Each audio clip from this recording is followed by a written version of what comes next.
FPS Mode 3 says, what type of storyline would have been in Baldera and Velika Wilds? So I have been waiting to hear about what's in Baldera as long as you have. I have been waiting 11 years to know what's in Baldera.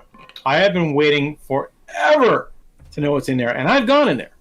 I have fought, and it's not because I had GM commands. It's because I watched a YouTube video of somebody who figured out the seam, like Keaton used to do when he worked for me. Somebody figured out the seam of how to get into Baldera, and they got in there, and there's monsters in there, right? There's shit in there, and it'll mess you up. But there's no story in there, and there's no quest in there. So what would I want to do with Velika Wilds? I believe there's a nest of forgotten divas in there. And they're not arch divas. They're actual divas. And I believe that there's a whole forgotten clan of divas in Baldera that still venerate Loke as a hero and are a little upset, or will be a little upset when they're finally breached to the outside world, that everyone hates him and uses his name as a curse word. I think they'd especially be upset that I want to know. Trust me, I want to know. I've read every single word of fiction that's ever come out of Bluehole Studios, and it wasn't there. So it's up to me as a writer to make it up, and so that's what I'm presenting to you now. Velika Wilds, there's a whole bunch of empty space around there, right? There's a whole bunch of empty space. Now, it doesn't make any sense to me at all that humans who wandered for 1,000 years built a city in the middle of fucking nowhere and invited a goddess to live in it and said, hey, goddess, how about a city? And she said, that's great. Let's live here. How would you have this giant wheel which turns around and does nothing but generate magical energy for me? That sounds great. Let's have that, right? Can you put that in my city? And I said, oh, yeah, we love giant wheels. Well, send that thing turning. That'll be great. But there's all this space around Velika that does nothing. Nothing. And if you go anywhere else in the game, that space is full of monsters. There's nothing there. So yeah, I want to put something there. I want to know what used to be there. I want to know what was there before the humans came and decided to make a space, right? Because the elves used to live on Arun. They used to live a bit north of there, not quite in Velika Wild, so don't get your hopes up in that. Not quite in Baldera either. But the elves used to live there, and that's where they had the Flower of Life, which was a gift given them by Karis that contained a whole bunch of magic. And when it started to degrade the Flower of Life, they contained it in something called the Core. For those of you who played TERA, you know what the Core is. I'm not going to spoil it for you. Talk to me next month. Maybe I'll spoil it. I don't know. But, they contained the power of the Flower of Life, something called the Core. And then they got themselves to a whole other continent, and they used the Core to build a giant city in the middle of the desert. And if you look around that desert, there's nothing there. You go a whole bunch of space all the way around Elementia, and there is fucking nothing there. Because the Core just kind of goes, and Elementia goes, and there's nothing there. So I think something like that's happening in the Velika Wilds. I think the city of Velika is drawing power and drawing dream energy from that entire space that should be going to something other stuff. So It's Ours has clarified. He's looking for and I don't think most players know this. When we first started looking at the game, PvP, there's no such thing as a PvP server and a PvE server as we got the game delivered. There was just TERA. And when you got to max level, you would unlock the ability to do Outlaw. But Outlaw was a very limited skill. You couldn't do it wherever you want. And you certainly could not do it in the bridge in Lumbertown because no one was going to have it at that time. So the game wasn't separate. We, as a publisher, looked and said, well, the trend here is to have separate servers. You have players that only want to do PvE, and you'll have players that will want to mix into PvP. So a lot of the changes were from our side, but as time has gone on, changes have happened, right? Like we started off with some very core Freywind Canyon, and then we got Kumas Royale. Very late edition, by the way. There was 2 or 3 built in after we launched that we got Battlegrounds. And it was a welcome edition, right? It was a feature that we thought we were going to have from launch that just wasn't available. It was organized PvP dungeons, stuff like that, or more importantly, mass combat. That you could have at all times, because mass combat was great. You could raid up and go kill BAM, but it turns out that gamers are smart, and very soon they figured out how to kill BAM solo, and you didn't need groups to do it anymore. So I'm curious if I take It's Ours question and I twist it a little bit. I'm curious if you got a reply to that. So PvE, player versus environment. That is you as a player versus what the designers have given you. But PvP isn't just killing some other player. It's not just KSing. It's also things like Vanguard or Vanarch and the Alliance battle. So that's a player versus player, maybe not direct combat, but systems. So you've got TERA, the Valkan Federation. Let's bring everybody together. Let's work towards a thing. But then throughout TERA's history, we've had several different systems, guild versus guild, that have been more targeted towards players actually competing against other players, either directly in a battle or through resources. How did that story work? Does that fit in? Why has it changed? Why have we lost the PvP? Okay, so how much time do we have left? I got all the time in the world. This could well be a whole other stream. I'm going to put my producer hat on.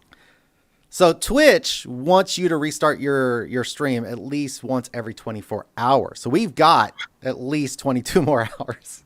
All right, so I put my producer hat on here, and I'm going to talk to you as a producer. So there are two kinds of content. There is developer-generated content, which is static and requires maintenance. And there's player-generated content, which is dynamic and requires no maintenance.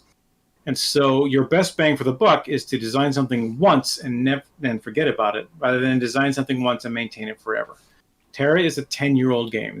It's technically a 12-year-old game.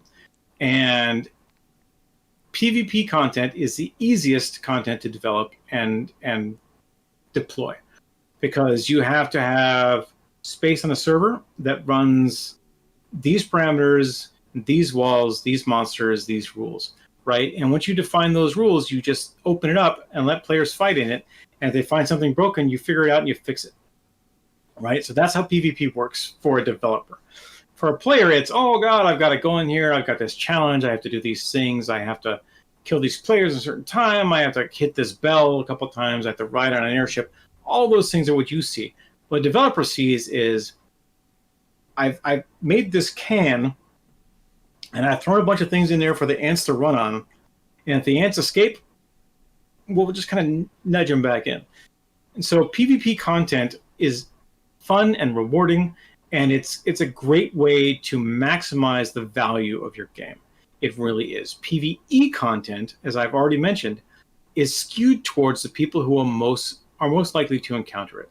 So you can get through the core story and content of TERA, which is 1 to 60, in 3.5, 4 hours, and then you can get from 60 to 65 in Fate of Ruin content, which I believe is the best content we've ever produced.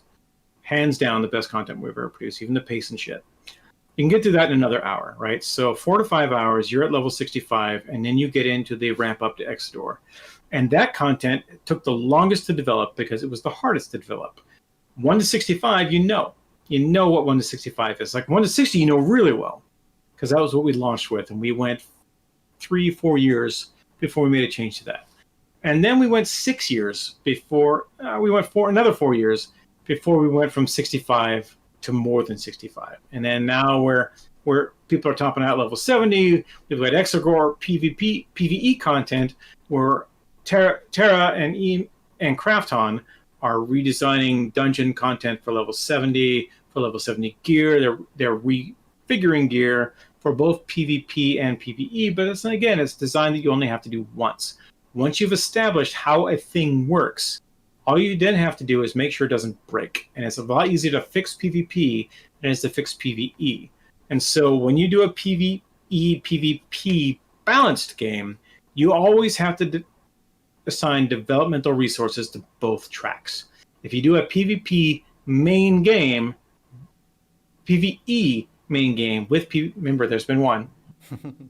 Almost the box. And no. I started this box a couple days ago. It's been okay to me, even though I hate it. So with my producer hat on, you always want to include PvP content in every release, because there are players who are only staying with you because they love PvP. And they don't log in to run a bunch of quests every day. They log in to run a bunch of battlegrounds every day. And there's a whole system for running battlegrounds every day. And there's rewards for running battlegrounds, and you get those rewards, and you make yourself a better player. But you're making yourself a better player for PvP. You are no longer a TERA player. You are a PvP player. You're a TERA PvP player. And that's kind of what's going on with some of the things that are going on with the game now is, hey, if this is really what players want, they want PvP, have this PvP option. If players really want PvE, have PvE option, right? The console game is a little different than the PC game, but both of them have to have this balance where you have developmental cycles set towards both halves of the equation. The PvE side is easier to generate but harder to maintain. The PvP side is harder to generate but easier to maintain. So you get a lot more revenue out of PvP players because they are generating content for each other, which means that you don't have to pay designers the same that you pay everywhere else. For example, I don't have to localize that much for PvP. I have to make sure that the initial quests and the battleground instructions don't suck, and to make sure that all the gear reads the same way. For PvE, I have to read every single quest. I have to play every single quest. I have to look at every single piece of gear. I have to look at the monsters. I have to look at all the NPCs, everything they say. I have to look at every quest, and I have to do all of that. But once that's done, my work on that is finished. It's up to the developer to maintain the server and make sure that none of those things break. But as a writer and a localizer, I don't have to fix any of that stuff, right? I've done my work already. If I'm doing PvE work, PvP work, all that work is done straight off the bat. It's done before I even see it in game sometimes, because that's the last thing you can test is PvP, because it only works in the final build before launch. You can write all you want, but until you get in there with a half a dozen accounts and start fighting each other, you don't know if the thing's broken or not. But it's the last thing we test, but it's also the easiest thing to test. And I'm not sure. Yeah, there you go. It's a really weird deal where it's fun. PvP is fun. I'm not the best at PvP because I'm old. I got this white hair the normal way. I have brain damage. My fast twitch reflexes are not the best. And so I get my ass handed to me in PvP all the time. But I am a solid contributor. If I'm in your PvP group and I am fighting with you, I am going to give you so many assists, right? I will knock someone to the edge of death and then get whacked, and you're just going to get a kill. But I will knock so many people to the edge of death. So many. I will knock their dicks in the dirt. I'm going to do AOAs everywhere. I'm going to knock people. I'm going to draw them in. I'm going to tank like you wouldn't believe.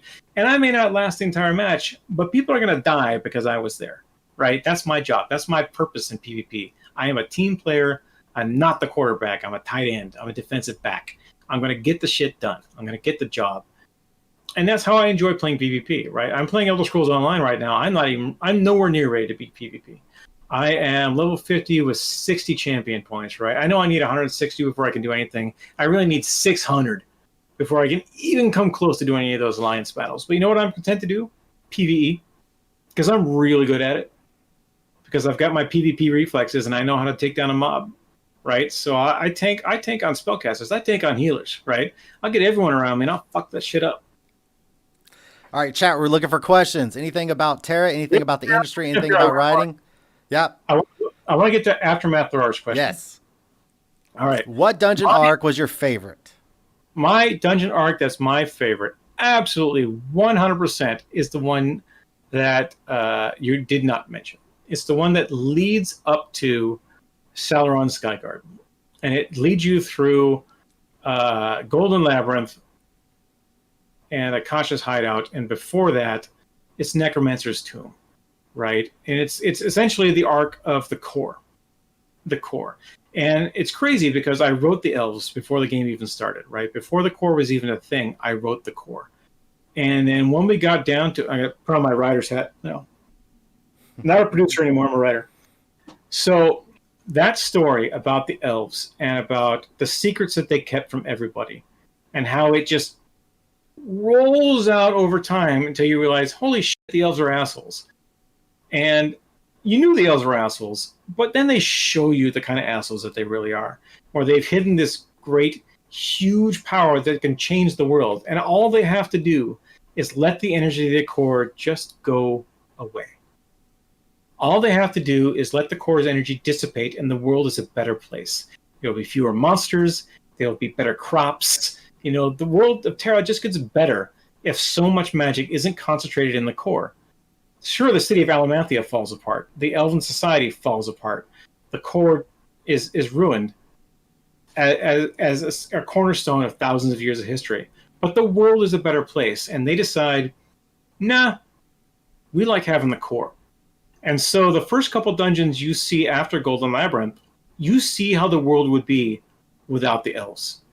You see the world as it was with the elder gods in charge, like Sauron, like Saravash, like Thulsa, right? These are the elder gods. These are the ones who used to literally rule the world. And they're kind of pissed that the elves were in charge and that they fucked it up. And so from level 48 to level 58, that's my favorite arc because it takes you through all the greatest hits of TERA and you learn all this important stuff. And there's a point where Thulsa himself walks up and says, "You elves are so arrogant. You're ridiculous. You think you control everything, but you don't know a thing. You don't know what real magic is." And they say, "Oh, no, you crazy human. You don't know what's going on," because they didn't know what's Thulsa at the time. And he comes back. It turns out that Thulsa's right. The elves are assholes, and they have been hiding magic to themselves for the entire time. So that's my favorite arc, because that's where you see the chickens come home to roost. And maybe it's just for me as a writer, because I had written a version of elves who were arrogant pricks, but they were trying to be better. But this is the comeuppance from when they were the most arrogant of all arrogant pricks. And it's from hundreds of years before the elves that we have now. They have pivoted so many times between then and now. And they're kind of ashamed about the fact that they committed genocide against all the other elves. But they're the ones in charge now. They got the core. And hey, if we let the core go, Alamanthia falls into the desert. And then the elves just kind of fade away. And we don't want that. So we would rather be here and be assholes than be the people you remember going, "Oh yeah, there used to be elves." All right, it's ours. Given your background with writing, if you could spearhead and design your very own class in relation to the lore, what would it be? I'm going to do my Shatner thing here. I'm going to go. All right, so I have written every new class in TERA but the Reaper. All right, so that's the thing you need to know. I have written the Gunner, I've written the Ninja, I've written the Brawler, I've written the Valkyrie. I had to shoehorn the Valkyrie in, right? There's a lot of things going on around that. But I had to rewrite a lot of Castanic history to fit the Valkyrie in, which was really a lot of fun. And so I would like to write an Amon-centric class. I've always wanted to write an Amon-centric class. I kind of shoehorned in that the first Lancers were Amon, right? And that the best Slayers are Amon, mainly because they have mechanical advantage no matter what.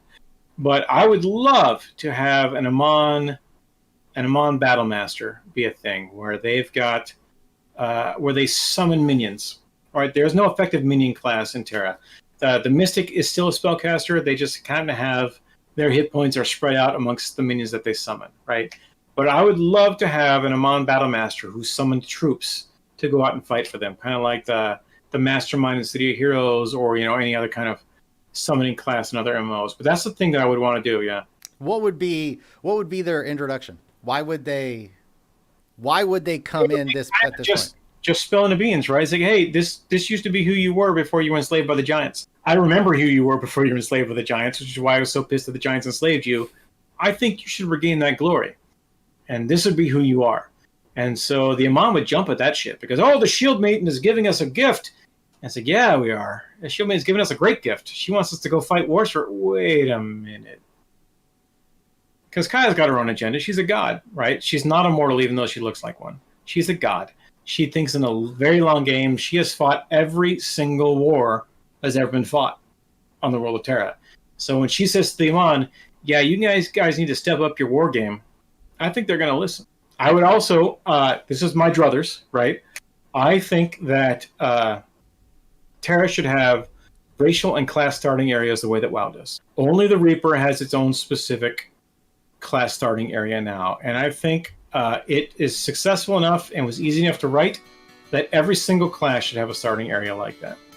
If you need to introduce a class later, you need to have an introductory quest and a chance for a player to just start on Stepstone Isle as a level 1 character or go through this specific class-specific starting area and come out at level 58. I think every class needs that.